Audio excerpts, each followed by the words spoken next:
Hi hello അസ്സാം വലൈക്കും. എന്തൊക്കെ എല്ലാവരും വിശേഷങ്ങളൊക്കെ സുഖമല്ലേ, റാഹത്തല്ലേ? എല്ലാവരും സന്തോഷമായിട്ടിരിക്കട്ടോ. ഇന്നലെ ഫാദേഴ്സ് ഡേ ആയിരുന്നല്ലോ അല്ലേ? എൻ്റെ വീഡിയോ കാണുന്ന ഏതെങ്കിലും ഫാദർമാരൊക്കെ ഉണ്ടെങ്കിൽ എല്ലാവരോടും ഹാപ്പി ഫാദേഴ്സ് ഡേ.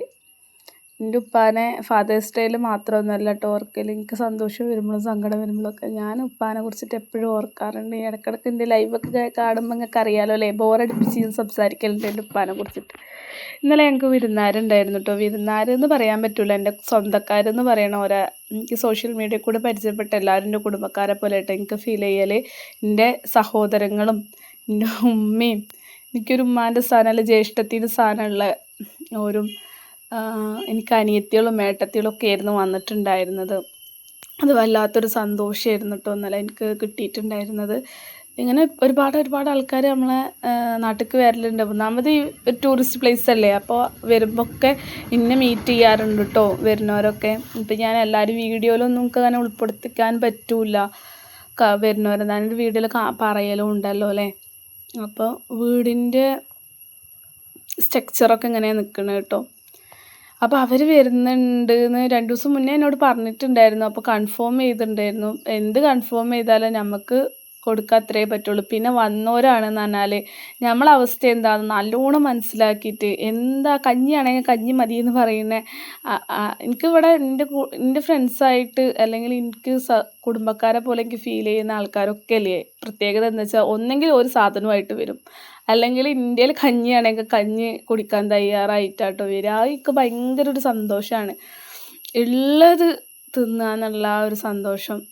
അത് ഭയങ്കര കേട്ടോ. അത് നമ്മൾ സ്വന്തം കൂടപ്പിറപ്പിന് മാത്രമേ നമ്മളെ മനസ്സിലാവുള്ളൂ. അതാണ് ഇവർ ഉള്ളത് മതി. അതാണ് സ്നേഹത്തോടുള്ള പെരുമാറ്റമാണ് എല്ലാവർക്കും വേണ്ടിയത്. അപ്പോൾ ഇതാ ഞാൻ വെറും ചോറും ചിക്കൻ കറിയും ഉണ്ടാക്കി. ചിക്കൻ കറി ഉണ്ടാക്കുമ്പോൾ വീഡിയോ എടുക്കാനൊന്നും പറ്റിയില്ല കേട്ടോ. സത്യം പറഞ്ഞാൽ എൻ്റെ ഒരു മനസ്സിൽ ടെൻഷന്, ഇവർ വരുമ്പോൾ ഒരു ബിരിയാണിയൊക്കെ കൊടുക്കുക അങ്ങനെയൊക്കെ. പക്ഷേ നിങ്ങളൊന്ന് ചിന്തിച്ച് നോക്കിയാൽ നല്ല എക്സ്പെൻസീവ് ആണ് എന്നെ സംബന്ധിച്ചിടത്തോളം കേട്ടോ. എന്തെങ്കിലുമൊക്കെ വാങ്ങുക എന്ന് പറഞ്ഞാൽ ഭയങ്കര ഒരു ഇതാണ്. അപ്പം എൻ്റെ ഉപ്പാനെ കണ്ടില്ലല്ലോ, ഉപ്പാൻ്റെ വർത്താനം പറഞ്ഞു വന്നതല്ലേ. എൻ്റെ ഉപ്പാനെ കാണാത്തൊരു ഒരുപാട് ആൾക്കാരുണ്ടാവില്ലേ, ഫോട്ടോയിൽ കണ്ടോളിട്ടോ. എൻ്റെ ഉപ്പ മരിക്കുന്നതിന് മുന്നേ ഈ ഒരൊറ്റ ഫോട്ടോയേ ഉള്ളൂ തന്നെ. ഇത് എപ്പോഴും എൻ്റെ കൈമലാട്ടം ഉണ്ടാവുക. ഇന്നലത്തെ വീഡിയോയിൽ ഞാൻ കാണിച്ചോ എനിക്ക് ഓർമ്മയില്ല. എൻ്റെ ഉപ്പ മരിക്കുമെന്ന് ഉറപ്പിച്ചെങ്ങാണ്ട് എൻ്റെ ഉമ്മനെയും കൂട്ടി പോയി എടുത്ത ഫോട്ടോ അത്. എന്താ ചെയ്യുക അല്ലേ. ഞാൻ പറഞ്ഞല്ലോ എൻ്റെ ഉപ്പ എങ്ങനെ മരിച്ചു, ഞങ്ങൾ അറിഞ്ഞല്ലോ. അതുപോലെ തന്നെ വേറൊന്ന് കാണിച്ചു തരാം കേട്ടോ. ഇത് ഞാൻ ഇക്ര ഹോസ്പിറ്റലിൽ ജോലി ചെയ്യുമ്പോൾ എൻ്റെ യൂണിഫോം ഞാൻ ജോലി ചെയ്യുന്ന സമയത്ത് അവിടുന്ന് ഫോട്ടോ എടുത്തതും കേട്ടോ. മലാപ്പുറം ഇക്രയിലും വാഴക്കാട് ഇക്രയിലൊക്കെ ഞാൻ ക്ലീനിങ് ജോലി ചെയ്യുമ്പോൾ എനിക്ക് തന്നെ യൂണിഫോം. ഇക്രയിൻ്റെ ഒരു പ്രത്യേകത എന്ന് പറഞ്ഞാൽ ജോലിക്ക് കയറി കഴിഞ്ഞാൽ നമുക്ക് നിസ്കരിക്കാനുള്ള സൗകര്യം ഉണ്ട് എന്നുള്ളതാണ്. എല്ലാ സ്റ്റാഫിനും നിസ്കരിക്കാൻ പറ്റും. അങ്ങനെ ഏതായാലും എനിക്ക് എൻ്റെ ഒരു ഫ്രണ്ട് അയച്ചു തന്നതാട്ടോ ഈ ഫോട്ടോ. എനിക്ക് ഭയങ്കര സന്തോഷമായി. അത് ഓർമ്മിക്കാനൊരു ഫോട്ടോയുള്ള ID കാർഡൊക്കെ ഉണ്ട് കേട്ടോ. അപ്പോൾ നമ്മളെ വീട്ടിൽ വന്ന എൻ്റെ ഫാമിലി ഇതാട്ടോ. എന്താ അറിയില്ല, എന്തോ ഒരു അറ്റാച്ച്മെൻ്റാണ് ഇവർ. വേറെ സ്നേഹ വീട്ടിലെ ടീം നമ്മൾ സാദിക്കായും അവരൊക്കെ നിങ്ങൾക്ക് അറിയാമല്ലോ, സ്നേഹ വീട്ടിലുള്ളവരെ. ഇനിയിപ്പോൾ 28-ാം തീയതി നമ്മളവിടെ പ്രോഗ്രാം ഉണ്ട്, അതിന് പോകുമ്പോൾ സ്നേഹ വീട്ടിലുള്ളവരെ വീണ്ടും ഒക്കെ കാണാം കേട്ടോ. ഞാൻ വൃദ്ധസദനത്തിലേക്കൊക്കെ സാധിക്കാൻ പോകുമ്പോൾ ഓരോ കൂടെ ഞാൻ പോവാറുണ്ട്. അപ്പോൾ അവരൊക്കെ എന്ന് പറഞ്ഞാൽ എൻ്റെ എന്തോ വല്ലാത്ത, ഞാൻ ആരെയും വിളിക്കലോ സംസാരിക്കലോ ഒന്നുമില്ല കേട്ടോ. പക്ഷെ ഇവരൊക്കെ എൻ്റെ മനസ്സ് വല്ലാത്തൊരു സ്ഥാനം. അതേപോലെ എനിക്ക് മെസ്സേജ് അയക്കുന്ന ഒരുപാട് താത്തമാരും അനിയത്തികളും ഒക്കെ ഉണ്ട് കേട്ടോ. ഇവർക്കും എൻ്റെ മനസ്സിലൊരു പ്രത്യേക സ്ഥാനമുണ്ട്. ദിവസം എനിക്കറിയില്ല, ദിവസം എനിക്ക് സുഖമാണോ എന്ന് ചോദിച്ചുകൊണ്ട് മെസ്സേജ് അയക്കണ ഇവർക്കും എൻ്റെ മനസ്സിൽ വല്ലാത്തൊരു സ്ഥാനമുണ്ട് കേട്ടോ. ഓരോ തിരക്ക് കാരണം ചിലപ്പോൾ മെസ്സേജ് കാണില്ല, ചിലപ്പം കുറേ ദിവസത്തിന് ശേഷം ഒരു മെസ്സേജ് അയക്കും. ഞാൻ വീഡിയോയിൽ എന്നും എൻ്റെ വിശേഷങ്ങൾ പറയുന്നതുകൊണ്ട് ചിലപ്പം ഞാൻ ഇമോജിയൊക്കെ ആയിരിക്കും റിപ്ലൈ കൊടുക്കുക, ചിലപ്പോൾ എന്തെങ്കിലും പറയും.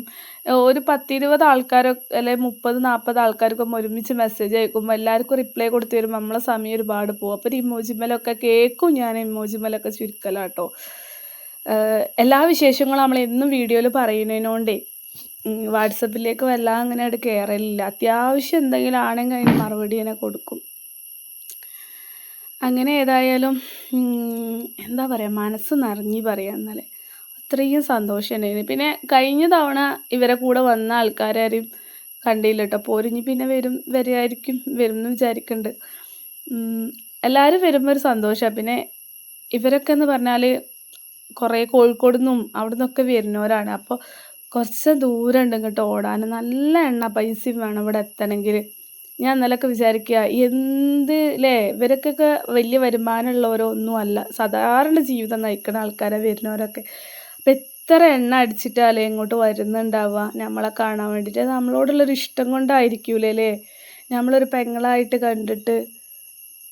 എനിക്ക് എന്നിട്ട് ഇന്നലെയൊക്കെ സത്യം പറഞ്ഞാൽ എൻ്റെ കണ്ണിങ്ങനെ നിറയായിരുന്നു. ഞാൻ മരിച്ചാൽ ശരിക്കൂലേ ഇവരൊക്കെ വരൂലേ അല്ലേ, എനിക്ക് മയ്യത്ത് നിസ്കരിക്കാൻ വേണ്ടിയിട്ട് എത്ര ആൾക്കാരുണ്ടാവൂലേ. എനിക്ക് ഇന്നലെ ഞാൻ ഇങ്ങനെ പോയി കഴിഞ്ഞപ്പം കാറിൽ തിരിച്ച് പോയി കഴിഞ്ഞപ്പോൾ സത്യം പറഞ്ഞാൽ ജസ്റ്റ് അവിടെ നിന്നുങ്ങാണ്ട് ഇങ്ങനെ ആലോചിക്കുകയായിരുന്നു ഞാൻ.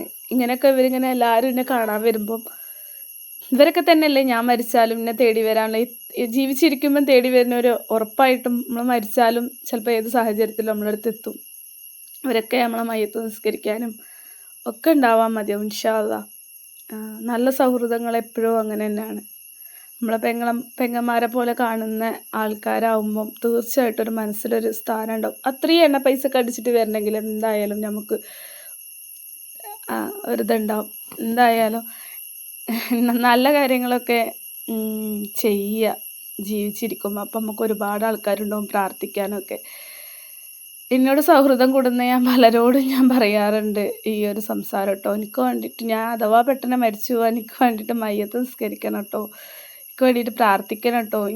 എനിക്ക് ആൺകുട്ടികളില്ല, എൻ്റെ ആങ്ങളെ പിന്നെ ഒരാണായിട്ടുള്ളൂ എൻ്റെ ഖബറിൻ്റെ അടുത്തൊക്കെ വരാൻ വേണ്ടി. അപ്പം നിങ്ങളൊക്കെ ഇടയ്ക്കെങ്കിലും ഒന്ന് എൻ്റെ ഖബറിൻ്റെ അടുത്ത് വരണം കേട്ടോ, ഞാൻ പറയലുണ്ട്. മരണം ഒന്നും എപ്പോഴാന്ന് പറയാൻ പറ്റില്ലല്ലോ. അപ്പോൾ ഓരോരുത്തരൊക്കെ ഓരോരോ ഖബറിൻ്റെ അടുത്ത് പോയി നിൽക്കുമ്പോൾ ഞാൻ വിചാരിക്കും എനിക്ക് ആൺകുട്ടികളൊന്നും ഇല്ലല്ലോ. ആങ്ങളെ ജീവിച്ചിരിക്കുന്നിടത്തോളം കാലം ഓൻ വരും, ഓൻ്റെ ഉമ്മേൻ്റെ അടുത്തും വലിയമ്മേൻ്റെ അടുത്തും ഉപ്പൻ്റെ അടുത്തും ഒക്കെ പോകുന്നതാണ്. അപ്പോൾ അല്ലാതെ അല്ലേ നമ്മൾ ഒരാൾ മയ്യത്ത് ഖബറടക്കി കഴിഞ്ഞാൽ അവിടേക്ക് ആരെങ്കിലുമൊക്കെ വരണമല്ലോ. നല്ലൊരു വീഡിയോൻ്റെ ഉള്ളിൽ ഞാൻ സങ്കടം കൊണ്ടുപോയിടുക. ഞാൻ അങ്ങനെയൊക്കെ പെട്ടെന്ന് ഇവരൊക്കെ വന്നപ്പോൾ ഞാൻ സത്യം പറഞ്ഞാൽ അങ്ങനെയൊക്കെ വിചാരിച്ചിട്ട് ഞാനിപ്പോൾ പ്രതീക്ഷിച്ചിരിക്കുന്ന മരണത്തിന് മാത്രമല്ല, വേറെ സന്തോഷങ്ങളൊന്നും ഞാൻ വലിയ ഇതാക്കണില്ലല്ലോ.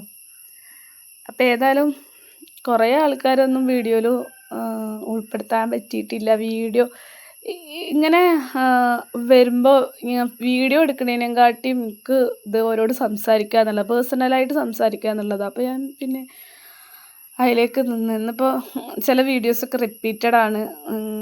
ആദ്യം ഇട്ടത് തന്നെ പിന്നെയും ഇട്ടതാണ് കേട്ടോ. ഇതിൽ 8 മിനിറ്റ് 10 മിനിറ്റ് ഒപ്പിക്കണ്ടേ അങ്ങനെ. അപ്പോൾ എൻ്റെ ഉപ്പാനെ കണ്ടില്ലേ നിങ്ങൾ, എൻ്റെ ഉപ്പാക്ക് വേണ്ടിയിട്ട് നിങ്ങൾ ദുആ ചെയ്യണം കേട്ടോ. എൻ്റെ ഉപ്പാൻ്റെ ഖബറ് വിശാലാക്കി കൊടുക്കാൻ വേണ്ടി ഞാൻ ഇന്നലെ വീഡിയോയിൽ പറഞ്ഞപ്പോൾ നിങ്ങൾ കേട്ടല്ലോ അല്ലേ. ഇനി കേൾക്കാത്തവരുണ്ട് ആ വീഡിയോ പോയി കാണണം കേട്ടോ. വീഡിയോ ലൈവായിട്ടാണ് ഇട്ടത്.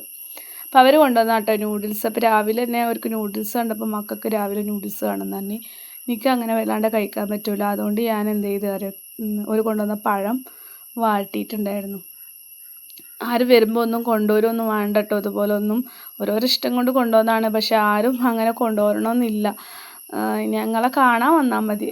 നമുക്ക് ഇടയ്ക്കിടയ്ക്ക് ഇങ്ങനെ ഓരോരുത്തർ കാണാൻ വരുമ്പോൾ അത് വല്ലാത്തൊരു സന്തോഷമാണ്. അത് പറഞ്ഞാൽ തീരൂല, അത്രയും വലിയ സന്തോഷമാണ്.